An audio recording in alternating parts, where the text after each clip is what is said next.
তিন রকমের ধর্মের লোক বেশি আছে, খ্রিস্টান, ইসলাম আর হিন্দু। 100 জন খ্রিস্টানকে যদি একই প্রশ্ন করে তোদের ভগবানকে, একবারই বলবে আমাদের ভগবান ঈসা মসিহ, যিশু ক্রাইস্ট। মুসলমানকে জিজ্ঞাসা করবে 3 থেকে 5 মানে মৃত্যুর আগে পর্যন্ত, যাকে এই তোদের ভগবানকে, একই উত্তর দেবে, ভাই আমাদের ভগবান হলো আল্লাহ। হিন্দুদেরকে যদি একই প্রশ্ন করা হয়, ভাই তোদের ভগবানকে, কনফিউজ।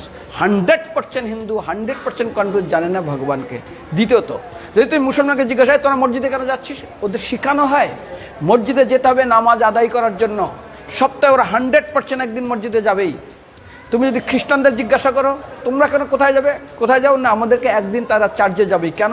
ঈশ্বরে প্রার্থনা করার জন্য। ওদের শেখানো হয় জন্মের থেকে, এটা সংস্কার। আর হিন্দুদের যদি জিজ্ঞাসা করে তোমরা মন্দিরে কেন যাচ্ছ, হ্যাঁ আমার ছেলের বিয়ে হচ্ছে না, আমার মেয়ের বাচ্চা হচ্ছে না, আমার বাবা হসপিটালে আছে, কালকের আমার মামলার ডেট আছে, আমার ব্যবসা খুব খারাপ, আমার শরীর খুব খারাপ।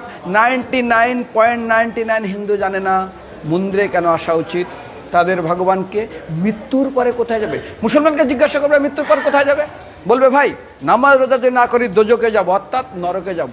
যদি হিন্দুদেরকে জিজ্ঞাসা, ওদেরকে বলবে আর যদি করো নামাজ রোজা করি তাহলে বেহেশতে স্বর্গে যাব। যদি খ্রিস্টানদেরকে জিজ্ঞাসা করো, এই তোমরা যদি আমরা ঈশ্বর আরাধনা করি হেল অর্থাৎ নরকে যাব।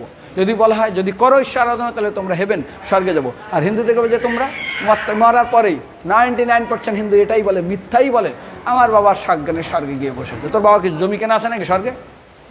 তোর বাবা জমি কেনা আছে যে তোর বাবা মরার পরে স্বর্গে গেছে হোয়াটসঅ্যাপ করে দেখি এই যে অ্যাটাচ বাথরুম টয়লেট আমি একদম ভালোভাবে পৌঁছে গেছে, তোর বাবা স্বর্গে গেছে জানিস তুই? আরে মৃত্যুর আগে এত কষ্ট পায়, এত কিছু করে, মারার পরে আমার বাবা স্বর্গে গেছে। আরে যখন পুলিশে কোনো কয়েদি কোনো অপরাধীকে ধরে 2-4টা ডান্ডা মারে, তারপর থানায় গিয়ে আরও ট্রিটমেন্ট করে, তারপরে কোর্টে বিচারে, তারপর জেল কাটে, মৃত্যুর আগে এত কষ্ট করে আমরা মারা যাই, মারা পরে আমার বাবা স্বর্গে গিয়ে বসে আছে, ওর বাবার জন্য জমি কেনা আছে না, এরকম বলা যাবে না। এই জন্য আমাদের শাস্ত্র বলে পরলোকগত, স্বর্গীয় বলে না।